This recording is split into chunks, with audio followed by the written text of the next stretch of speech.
Thank you everyone for joining us, and hopefully we'll have a few more people continuing to join us as we start our December webinar. Oh no, late November webinar, sorry, for TELedvisors. I'm guessing the next one will be Ascolite related, or maybe just a meetup, but we're joined with several people from the ePortforum, ePortfolios Australia ePortforum from 2019 that was held recently. Last final sort of quick presentation, because we only have 7 minutes left. Myself and Tom presented I'll just bring it up, presented on ePortfolio practice for leading designers at the conference. And sorry, it'll be a very quick one, but ours was a concise paper, so it should be available through the ePortforum website once the book of papers goes up. So that's where I thought, oh, it's easy to kind of do a quick one.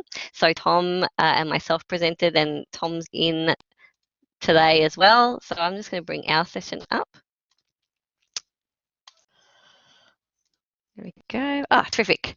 There we go. So essentially, Tom and I presented relating to using ePortfolios and using ePortfolio practice, which we essentially view ePortfolio practice as being broader than just ePortfolio use, and really considering digital sites and the curatorship of those sites across different spaces as being part of ePortfolio practice, and linking that ePortfolio practice to a notion of professional identity for learning designers, and how ePortfolio practice can help us as learning designers develop a more mature professional identity.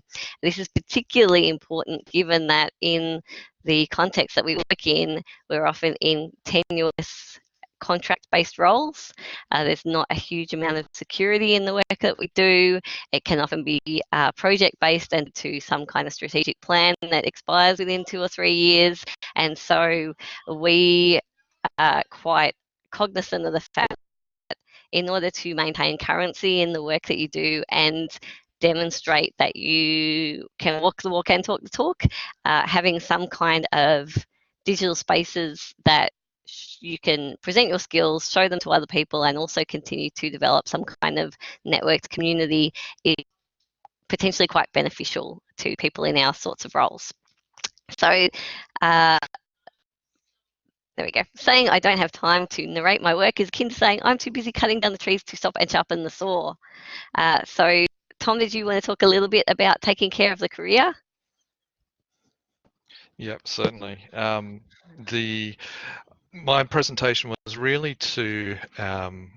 was a case study to what Kate was saying there, where Kate was looking at the identity of learning designers and taking charge of that identity and shaping that.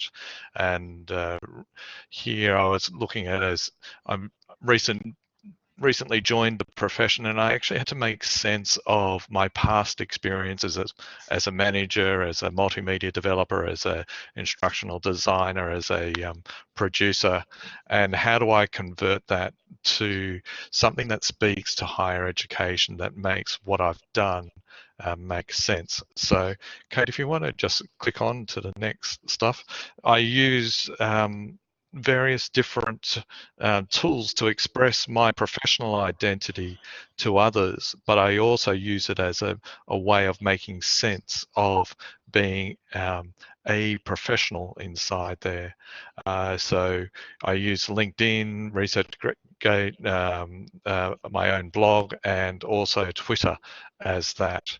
And I wanted to actually quickly mention the wonderful keynote speaker Tristan Hooley, where he really demystified ePortfolio by saying it's scrapbooking.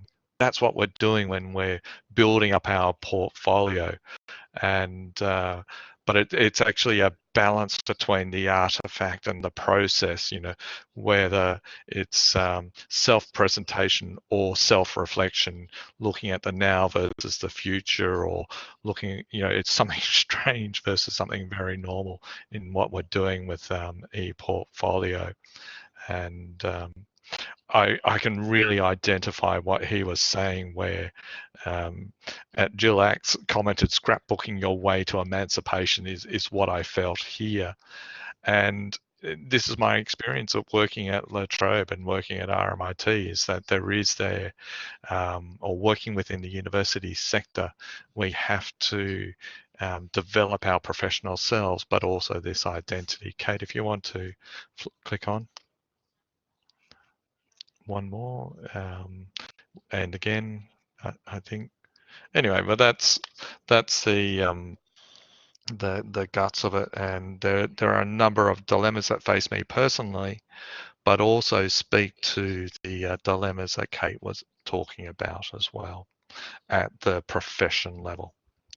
So really, that's a short one to it, but yeah, I think it was a great experience to share that. And one of the feedbacks was that, and a great compliment was, I want to hear my team members see this presentation. And I thought that was a great compliment, but also spoke to the same other learning designers are facing the same issues, and saw ePortfolio as a real benefit and a way forward to molding and shaping and developing that professional identity. Thanks, Kate.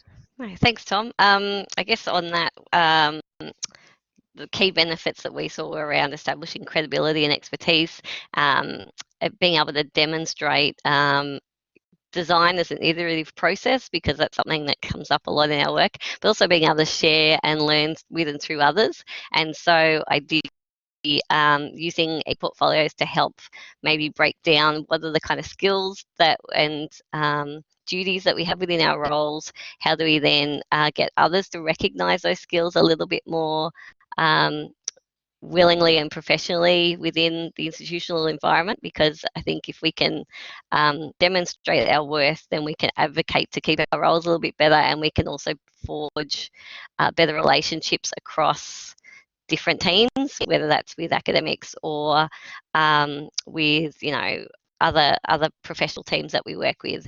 So so something that came up with another, just as a final point, and a member of TELedvisors, Kavita, had raised, I guess, questions around how do we maybe build some kind of professional development for people who aren't in learning design but want to get into it. And so I guess for me, because it's such an informal kind of route to get into these sorts of roles, portfolio practice could potentially help just make that a bit more visible and a bit clearer, and help to break down, you know, what is the sort of taxonomy or the skill sets that are really important for the kind of work that we do, and how do we then you know, build on that, credentialize that, demonstrate it to others. So that's something that we'll keep sharing in TELedvisors on Moodle site. If you're not on the Moodle site, please feel free to join up. There should be details available via our Twitter feed at TELedvisors,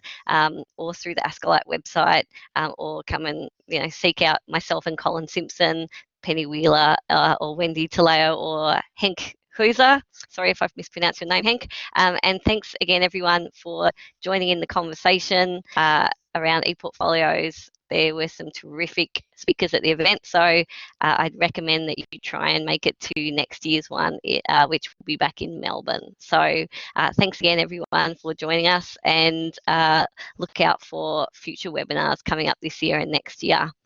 Thanks.